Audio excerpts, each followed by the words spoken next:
express it to him. If I feel that, I definitely ain't telling you. And I be like, oh, I love you too. That's so sweet. Or I always say, what you love about me, instead of saying it back, because I'm not saying it back. So can you tell me? If you can't tell me, I feel like you don't truly love me. You know. So now I have a partner who will tell me why, what he loves about me, and I'm still like, okay. Like it's just still new. It's different. But I mean, I'm always happy to hear it. But I know for me, I have a lot of work to do if I ever want to truly thrive in a romantic relationship. So that's why that was one of the first things I wanted to establish ahead of time, like working on me and continuing it even throughout a relationship. Because I know it's necessary if I wanted to actually go somewhere, but yeah, it's foreign. Like you said, love is just like, yeah, okay. Been there, done that, heard it all before. We'll see how long it lasts. That's kind of the mentality I have around relationships. I feel like that sometimes we can, get caught up, even speaking for myself, get caught up in feeling like, we're experiencing love, or feeling like we're experiencing love and this is really what it's supposed to be like. And then figuring out, okay, this is really not what love is like.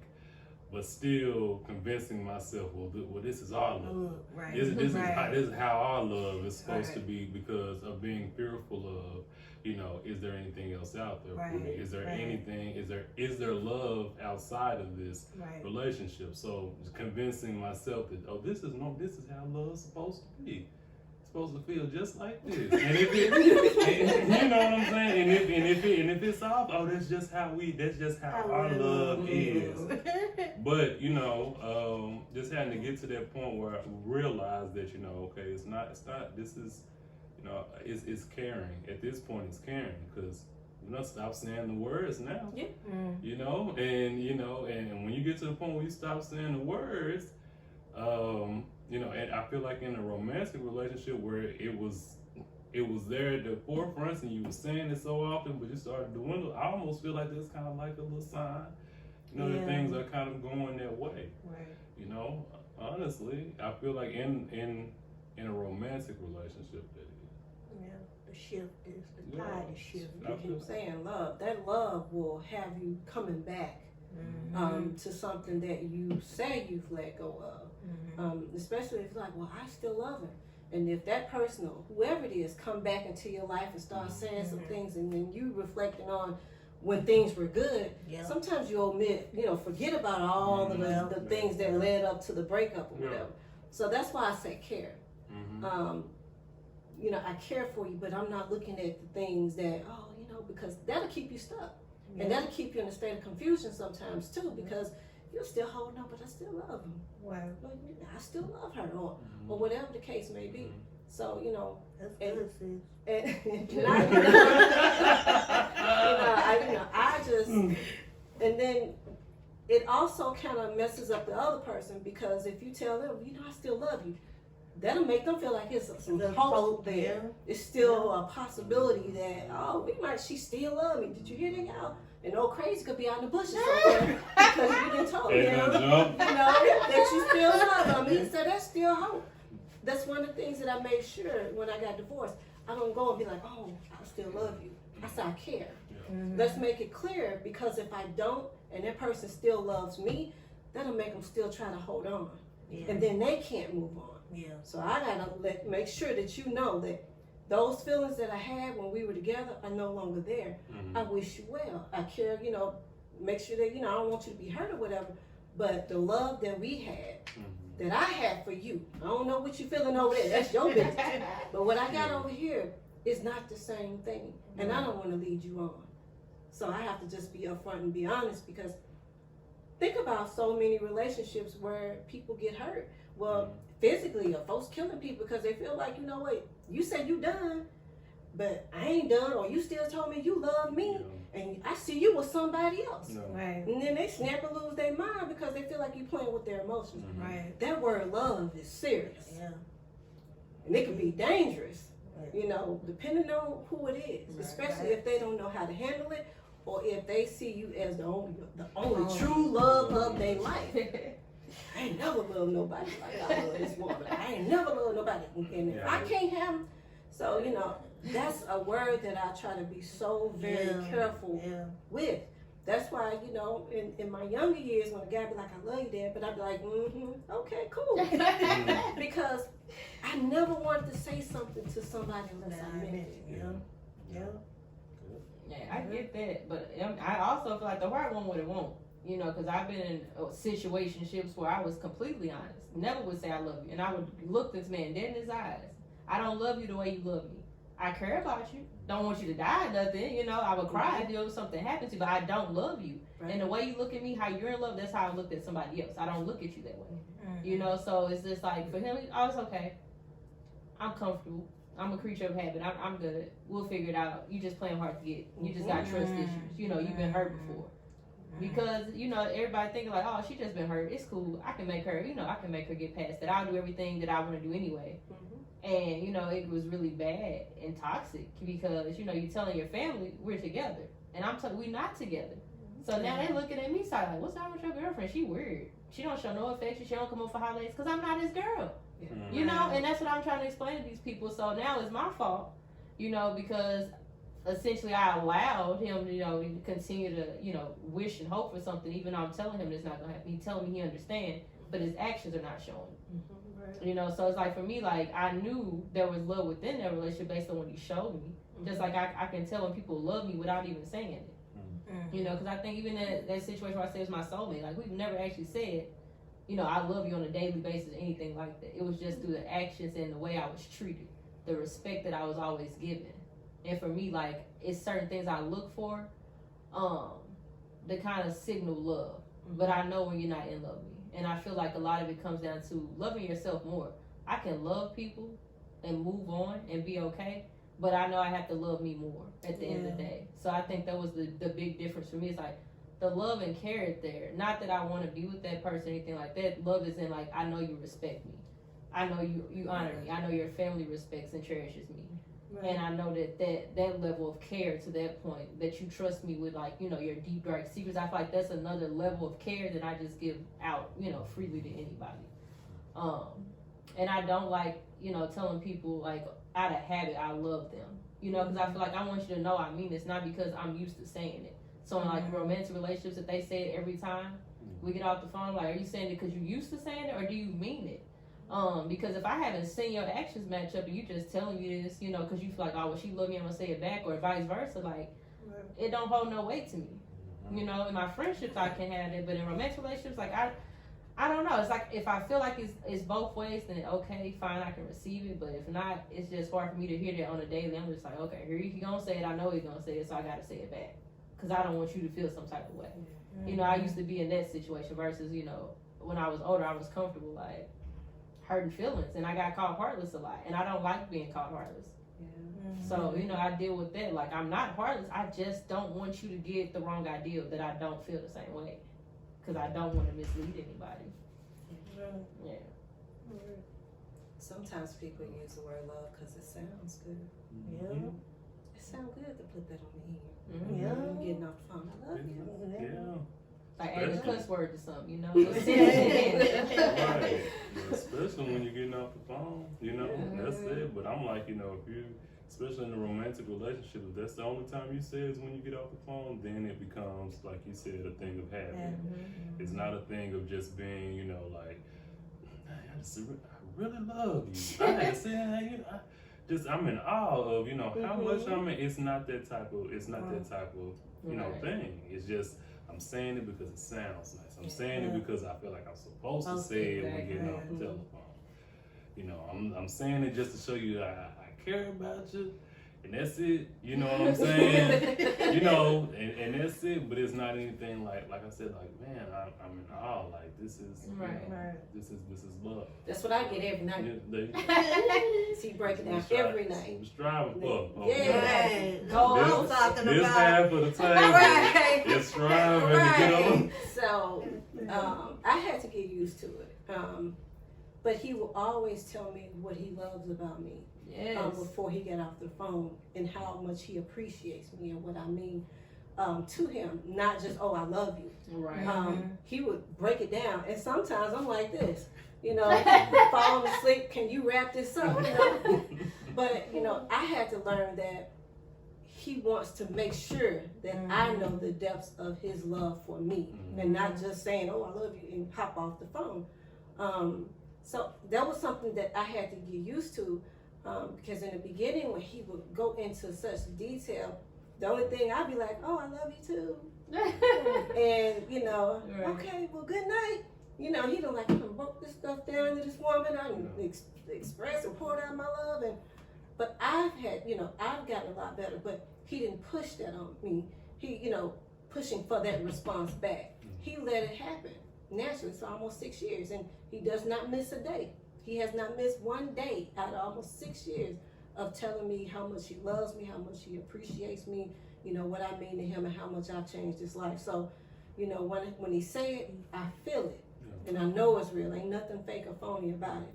So for those that don't know, 2021, yeah, July. The rings. Man, my but I learned true love with him. You know, all of these years and through my marriages, and they didn't work. This is the first time in my life I've truly been in love. You know, so, you know. And that's real right there. That's no condition attached. Like you said, regardless of if you said anything bad, this man is still gonna tell you that every time. And that's unconditional love right there. That's true love. Well, that's beautiful. That's beautiful. That's what, you know. So that's what we strive for, I guess, when we, as humans, trying to find somebody, you know, that loves us unconditionally, and that is able to, you know, express it, and is able to show it. You know, it's a beautiful thing when people do find it. I hate the fact that it's becoming a rarity, though. You know, that a lot of people leave this earth without finding it. So, yeah. No, it's a beautiful thing. You also got to be in a place to receive it, though. Like we said earlier, like, if you're not ready for it, you'll miss it. You might have had your love and it'll skip right over you, you know, because you're not ready yet. You know, so once you're ready, it'll come back around, and, you know, just hopefully it's everything you've been waiting on. You know, but I think that that's a very real thing for a lot of people. They get caught up on, I guess, physical intimacy and people telling them they love them in that moment. And not any other moment. Just like, you're like, don't tell me when you're getting off the phone. Don't tell me if we're being, you know, physically intimate. Like, that's not true love. And people get so caught up on, well, this is my first this or my first that. We did all this together. And it's a billion people in the world. Billions of people. And I know so many people get caught on one thing, like, well, I gotta make this work. This has to be love. When really that's not love. At least not the love I want. I also don't want anybody to love me to the point where they can't let go either, you know. Cause please hate me, because I don't have time to die for nobody, okay? Oh, I love you, hate nobody. I've seen it happen with girls I went to high school with, younger than me, dead. Because the person loved them that much, that I'm going to take you. And they wasn't even trying to kill them. They trying to kill their partner and end up killing them in the, you know, crossfire. That's not love to me. That's not. And I think, you know, hearing my mom tell me, like, oh, I love you, Dad, I'm not in love with anymore. You know, that changes my view of marriage. You know, I look at that like, well, why y'all together, you know? And, you understand the child's place, you understand, but I'm a child in this place amongst y'all. So it's like, make me understand. Help me to understand, because I have an idea in my head of, you know, what love is, what love isn't. And I'm just like, I can either look at that example and not do it, or I'm going to look at that and think, oh, well, this is the norm. You know, to be with somebody I love them and I care about them, I know them, but I'm not in love with them, but hey, we got kids, so I'm gonna just stay. You know, and I don't know if that's like her truth or anything like that, you know, because that's just not a topic that we can talk about without it becoming escalated. So, you know, I just kind of leave it be, but it definitely has changed my view of love in a lot of different ways that I noticed kind of over the years that I'm kind of, you know, still deconstructing and breaking apart. You know, I'm a product of having both my parents who were married for 30 years. And they didn't show love towards each other, so I didn't have a good example. And so when I got married young, because I was looking for somebody to love me, but I didn't love myself during that time. I didn't know what love was. You know, I didn't see my dad doting over my mom and telling her he loved her and treating her, you know, how she's supposed to be treated. I just saw a lot of anger, a lot of tears, a lot of silence. I went through that, so when I got on my own, you know, I searched for somebody that I thought was gonna love me. It turned out I married somebody just like my dad. And I went through many years in that marriage with somebody who did not know how to show me and didn't tell me he loved me, because he was raised up in a family that didn't know how to show love. So now you got two broken people thrown together thinking we gonna have a marriage, and you know, although we were married for 11 years, it just didn't work, you know. And not just to, you know, not be able to show love, but if you can't communicate, like we didn't know how to communicate with each other how we were feeling. You know, we didn't know how to tell each other we hurt, or, you know, I didn't get this at home, and I didn't have a good example. We just kind of tried to figure it out along the way, and it just didn't work. But I had to learn, you know, later on to work on me, find some good things about myself. And once I started building up on myself, you know, I was like, okay, I'm not that bad, you know. I'm not what he say I am, because there was a lot of things that he said to me made me not love myself, made me look, you know, down on myself. But it took time for me to just take my power back. I had to hit my lowest for me to be able to say, you know what, if don't nobody else love me, I gotta learn to love me. And that was the turning point in my life. So, you know, sometimes you just have to step away from everybody else and just work on yourself. And you know, in our profession, we preach this all day long. To, you know, the kids that we work with. And so many of them are products of their parents, not showing them, you know, not telling them, you know. We know, we deal with this all the time.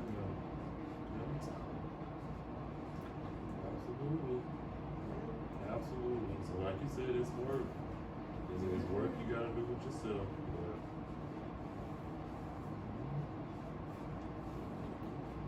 Definitely take time. So some women think a piece of man better than no man. Listen, I ain't got to have I don't want no piece. It ain't that serious. But they don't sound too nourishing at all. Right, it doesn't. But you know, but it was true. That's true though. It's true, because some women will feel like, you know what, he bust me upside my head, but I got him. You know, he cheating, you know, but he coming home to me. How many what women? You got? Ooh, you know, but he gonna be with me tonight, you know. And knowing that he over there with Sally all day long. Not Sally. But know that. But because they don't have that self-love, they will accept those crumbs. Yeah. Something is better than nothing. He gonna get out of her bed and come lay in my bed. No. But he ain't washed yet.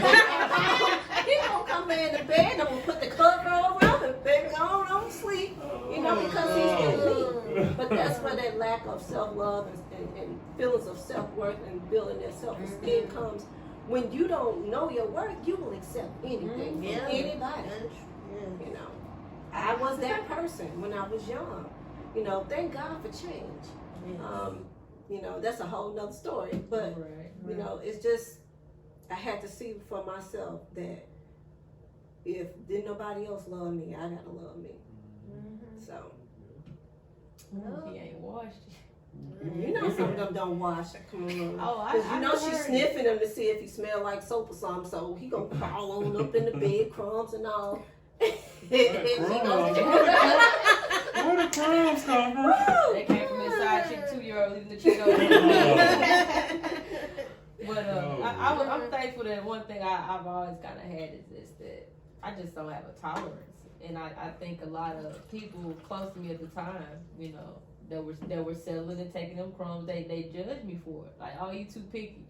Listen, I don't follow no potential for one. You know, like that's risky business. Because, you know, you might not ever live up to that potential. I can't sit around waiting and you got this idea in your head like, oh, okay, in a few years I'm going to get it together. Listen, you ain't got a few years with me. Like, honestly, some people, like, within that first, like, few minutes, after you open your mouth and speak, I already started the process in my head. And 9 times out of 10, if you follow your gut, like, you're not going to be wrong. In every situation that I've, like, ran from or skipped over this person or just didn't give them the time of day, even after a few weeks of knowing them, I've been right about. You know, I've dodged a lot of bullets that way. in the dating world is scary, you know, like it is a scary place to be in. So I prefer to be in a relationship, but I'm not gonna be in just any relationship. Right. Cause it's just not worth it. I can do bad all by myself. That's what I always tell myself. I don't need nobody else bringing me down. You know, but if I'm all for, you know, growing with the person, evolving. If you have somebody that's truly willing to evolve with you and constantly get to know you and learn you and be patient, it can be a good thing. But you don't want to get stuck being patient for too long. You know, you can't wait forever on a person to get it together in numerous chances, and it just never happens. Like you said, you miss out on a lot of years of your life, and I'm just always fearful of that wasting life, because I know, like, more now than ever, like, you don't get time back. You know, people are dying younger and younger around me, and it's just a scary situation. So that's why I'm always, like, double checking everything, you know, constantly on guard, constantly, like, gotta check the facts, because I'm just like, look, I only got one life to live, and I cannot waste it on you. If this ain't gonna work, just let me know now, you know. So that's why I'm huge on communication and honesty and just trying to figure those things out. Wind up like Taraji on Acrimony. I've watched that, like, I swear, probably about 10 times now. Yeah, but I think that we mentioned scenarios like that in this conversation a lot because it happens. Like, I lived that. I felt like that was my story that they put on TV, because time went by, and it's like, you look up. I got with him when I was 19. When I looked up again, when we parted, I was 32. Wow. That's a long time to be with somebody and to be miserable. You know, the only blessing that came out of it was my daughter. You know, that was the bright spot. But not having the strength, and that's another thing. You know, if you have somebody who's verbally abusing you and telling you and working on your mind, telling you can't do nothing without me, you can't be nothing without me, and you listen to that for so long, they wear you down where you feel like, oh, well, I can't do anything. You know, I'm stuck. I felt stuck until I just got to a point where I hit my lowest, and then I decided I can't do this anymore, because it's either gonna be me or him. But it took all of those years for me to, you know, build up my strength to say enough is enough, and I'm gonna go on with my life. But, you know, I'm glad, Victoria, that, you know, at a young age, you see those red flags, and you're like, oh no, this ain't right, this don't seem right. But that also comes down to what's planted in your head, you know, as a little girl. You know, when those fathers are telling their daughters that, okay, you know what, you beautiful, that comes from your dad first. You're not seeking it from some man. I was seeking it because my daddy didn't tell me that. And it makes a difference. It really does, you know, when that dad telling his daughter, you smart, you beautiful, so that she's not seeking the approval from some man. She already know it. That was one of the best gifts that my oldest daughter's dad did the day that she was born. He said, I promise you, I'm gonna be the dad to you that my dad wasn't to me. He was the first to tell her she was beautiful, she was smart, she's gorgeous, she can do anything. That's why she's not running around trying to find some man to, you know, fill some void for her. And, you know, I'm glad that, you know, you had that positive influence in your life, because it definitely does make a difference.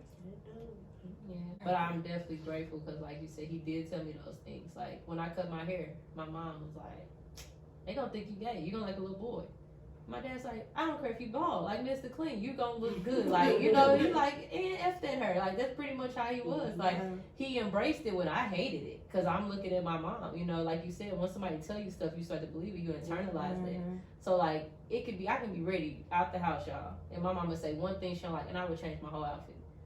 And it wasn't until I got into grad school that we actually had a conversation about that.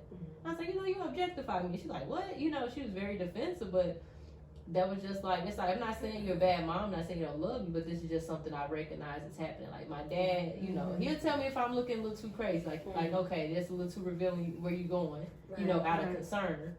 But yeah, I always look for that approval, you know, and I didn't have, my self-esteem was something that was really low at the time. So it's like, I'm looking for that approval from her to get that. And it's like, my dad said it was okay, but she didn't, so it's still not good enough. You know, if I don't got both, then it really don't, you know, it don't matter. So, I don't know where it came from. Like I said, I don't know if that's how she was raised or if things were different. That's not a conversation we've ever had, but it definitely changed me a lot. You know, made me always, you know, cautious and I don't look in the mirror. I don't want to see myself. Like, that's something I'm still working through to this day. Because it's just like, I don't know. I'm not going to say she doesn't love me, but it's just different. You know, the love is different from my mom than my dad.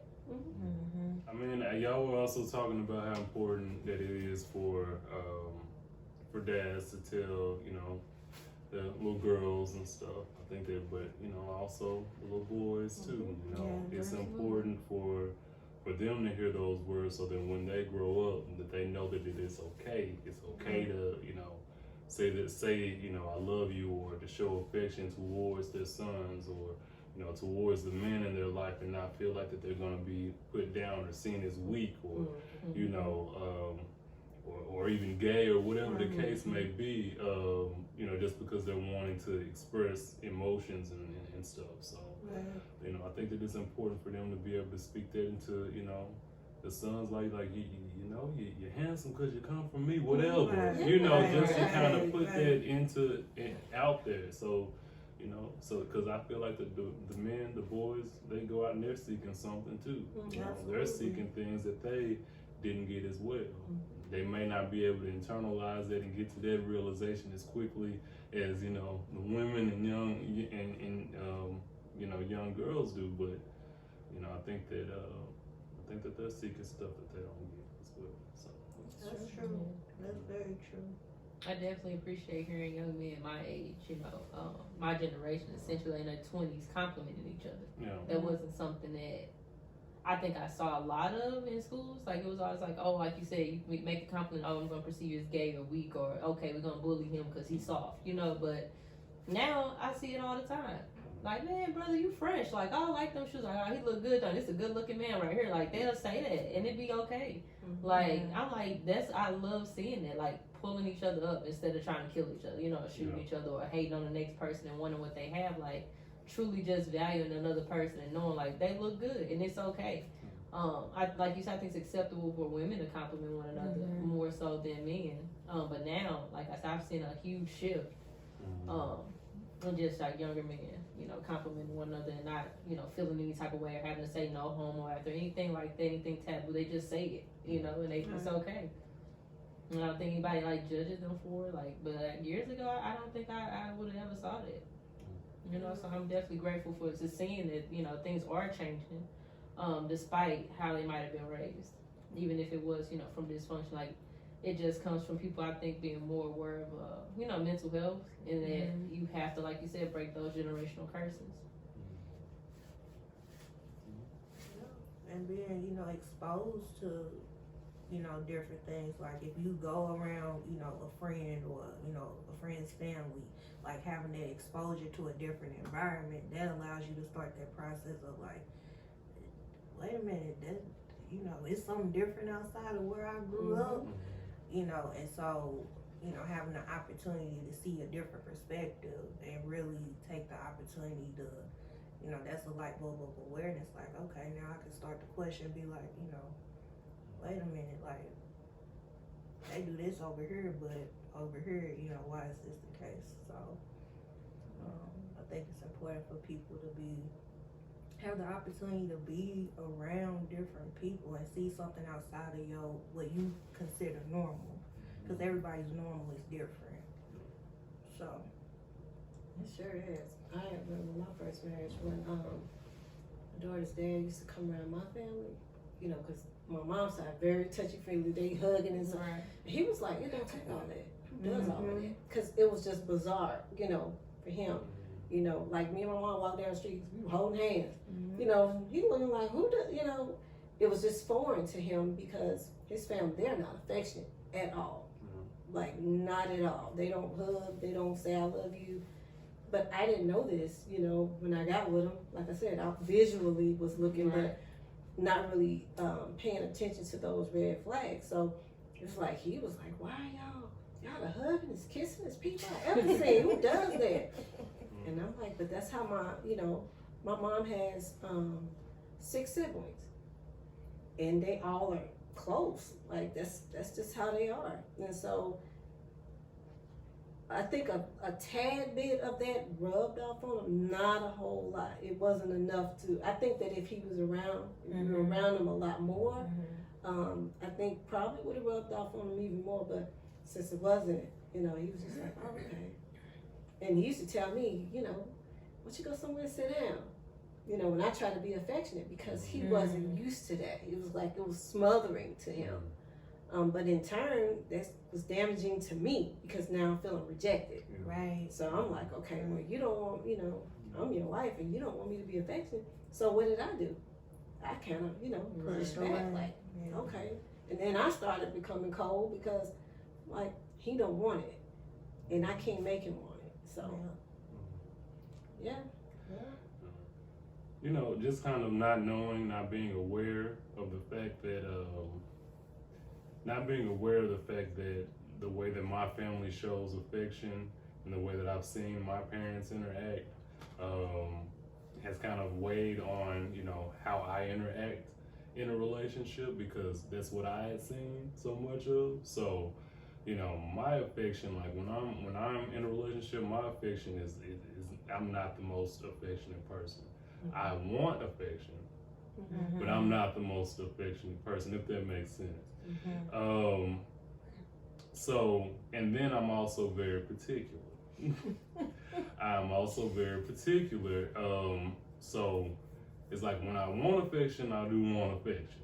But when I don't want affection, I want my space. And to some people, like what you were saying, it can come off as, oh, I feel rejected. And me being older now, I'm able to communicate a little bit better. Like, this is the reason, this is the reason why A plus B equals C. But whereas when I was younger, I was not able to do that. So, of course it was, it came off as rejection, but still, just depending on who you with, even if you are able to articulate the reason why you are this way, they can still take it as, I'm still feeling rejected. I see, I I know you're saying that, but you're just saying it to curb the pain, but yeah, so that's just a little point that I wanted to make. Perception is key in a lot of things. Well, some of us are introverts too, because sometimes I don't want all of that, and it just depends on our day. We done worked all day or whatever.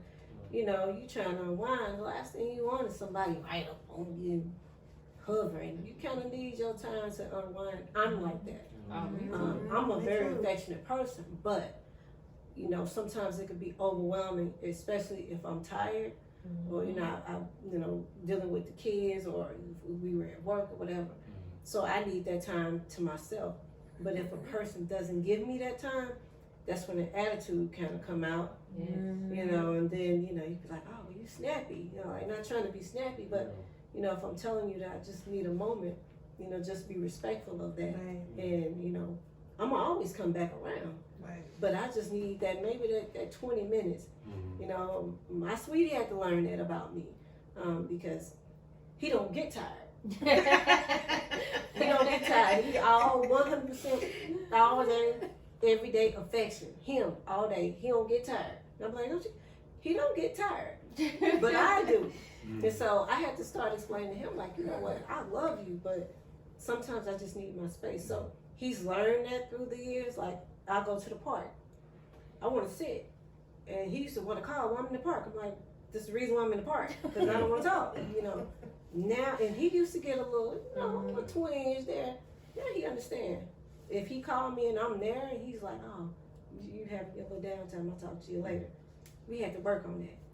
Right. Because, like I said, he on all day long, he won't care. Like, just like affection. He's a very affectionate person. But sometimes it could be a bit much, especially when you are tired. I'm a whole nother person. I'm sleepy or hungry. I am not me. Okay, I'm not the Vic y'all see at the table. that's a different Vic, So I get that. That's something I definitely try to communicate. Going into this relationship, like, I was open and honest. Like, look, I think I'm clinically depressed. I haven't been diagnosed, but this is what this looks like for me. So don't take it personal. But I need you to be okay. I need you to go find a friend or do something. Like. I'm okay with being that person for you. I'm okay with being, that person for a lot of people, but when I get into my modes, it's like my space is like, it's nothing personal, but my body physically starts to shut down. I feel a shift within me. My emotions switch, like everything. Like, and I can feel that happening. So if I feel that coming on, I'm like trying to escape. I don't have time to communicate. I just shut down and I get out. It's like, all right, I gotta go. I'll call you back. You're like, what? It'd be random. It'll be in the middle of a conversation. You know, my mood is just shift, and I'm just like, I'm just tapped out for the day. Like, I exerted so much energy. Like you said, at the job we do, it's just like afterwards, I have nothing left in me but to just sit there or just lay there or just sometimes just fall asleep. Like, cause I gave all I had to give in that moment, and I need to recharge. Yeah. And I'm not always the best at communicating when I need to recharge, and I push through, even though I know I'm running on like a low battery, and I don't go charge myself up. I tend to look like I'm less empathetic or like I don't care, like I'm nonchalant, but it's not the case at all. Like you said, I just need a moment. I'm tired, and I just have to, you know, work back up to that, because my energy will come in spurts, you know, but when it's done, it's done. Yeah. No, I definitely think that this line of work has a lot to do with it, because, you know, when I get off, I'm not trying to sit on the phone with nobody. Since this virtual learning took place, I'm not trying to FaceTime with nobody. You know, it's just. Were you trying to FaceTime before? I mean, no. No. But yet it's still. Even if you want to do it. That's not the perfect segue, but we're gonna go ahead and segue this thing and tie it on up. You know, I think that it's important right now. I know that we just got, you know, a new president-elect, but Deb, you said it best yourself. You said we're still in trouble. and I feel like that's the reason why it is. I feel like that this conversation is important, because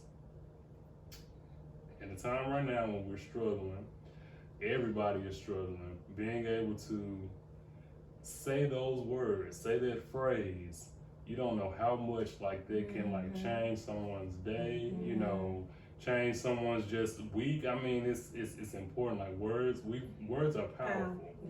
And we have heard it. I've heard it on the news so much, because when they're talking about, you know, Donald Trump, they're saying, you know, his words, you know, don't we know that words are powerful? Yes, we know that words are powerful. And at this time, you know, to use those words just to encourage and uplift, you know, the little ones, the people that, you know, are in our lives that we care about, letting them know, I think it's important right now, more time than ever. And use this, you know, whatever you need to use, taken from this pandemic, the fact that we're losing people, whatever, to get you to the place to reach out to people that you care about and that you love, to show them that you're thankful for them, being a piece, reason why we're having a Friendsgiving, to show that we're thankful for each other, you know, all of that.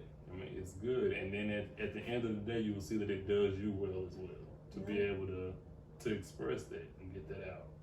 It may feel uncomfortable, especially if you're not used to doing it, but you know, it doesn't mean it's not a good thing. So true. That's true. Because I think, like we said in the last mukbang, you know, there's no comfort in growth. So, you know, I feel like that's a piece of growing, being able to express your emotions and all of that. So anybody have any parting words? I mean, we had a good, healthy conversation, a lot of food. I would say, what do you all, in one word, love about this friendship? What I love about this friendship, in one word. One word. I was like, one word. Can we take away the limitation and just say? Of course. Because I feel like everybody was, you know, done said they, you know, I love you, I love you, I love you. I didn't have my little spiel. Well, go ahead. Now, what I love about this friendship is that it's non-judgmental. It's true. It's honest. You know, I don't have to second guess or, you know, think of who I'm gonna call, you know, if I'm going through something, just because I am away from Arkansas, away from home. You know, just the fact of knowing, the comfort of knowing that I have people that actually care and people that will actually, you know, lend an ear, lend some sugar, lend, you know, whatever you know, that's very comforting. And that's more than friendship, that's family. And you know, and although we didn't say I love you a lot in my family household, you know, I did know it. I know it was an understood thing. And that's the reason why I can call y'all family, because it's understood. But I'm also gonna say it, I love you. Oh, you too, so. Agreed. I said one word, took all the words. Right. I know, that's why I had it down to one I word. was like, well, dang, since you covered all of that, Right. You done got it. You no, done covered. I would agree. I would agree, and I would also add laughter. You know, laughter and smiling, and like you said, that sense of comfort and knowing like I can depend on y'all. You know, because it's a lot of times, you know, where I might need somebody and I was going through something and the phone was just ringing. And I need somebody, I'm like, okay, I'm gonna call somebody else and the phone is ringing, you know, but I can honestly, like, when I call y'all, when I text y'all, like, I know that, you know, I can get that call answered or that text responded to. So yeah, I definitely appreciate that. Definitely love y'all. I know I try to probably tell y'all that a lot. I always try to tell y'all why I appreciate y'all when I can, because it's important to me and I want y'all to know that. So, and when I'm not saying it, I'm trying to show it. You know, little things like that matter to me, and I feel like it's reciprocated in this friendship, in this family, and this union that we have. So I'm thankful.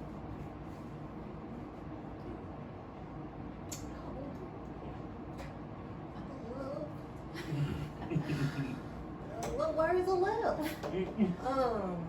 Let's see. I would say. Let's see. I told you I had a lot of good stuff.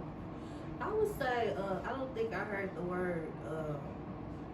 You know, it's something that probably each one of us had trouble with at different points in different points of our life and different relationships with, as far as vulnerability. I think. Yeah, whole physical reaction. Right. I was talking about that word, y'all. I'm sorry. That's why I keep saying it. But I think the fact that, you know, I can, you know, call my sis and be like, you know, say this and cry in front of her. I can, you know, cry in front of Stoney. I can cry in front of Victoria. Like the fact that we can, you know, express emotions and talk about what we're dealing with, and, you know, like you said, not be judged, and, you know, be met with compassion and comfort. You know, I think that's really important in you know, in any relationship that you have. And so the fact that it's established within our friendship, within our, you know, family union, I think that's, you know, beautiful, and I appreciate, you know, so many things about you all. But the fact I could just be me. I could just be me, and so I think that's important.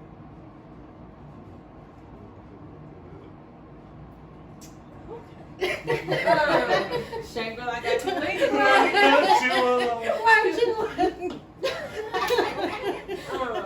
I'm trying to concentrate on Chef Trev. I was just looking at this. I'm here. I'm present. Let's see. Y'all just real. Y'all are some of the realest people that I've met in a long time. What I love about you all is that no matter if I talk to you, y'all keep it 100 with me and just tell me whether I want to hear it or not.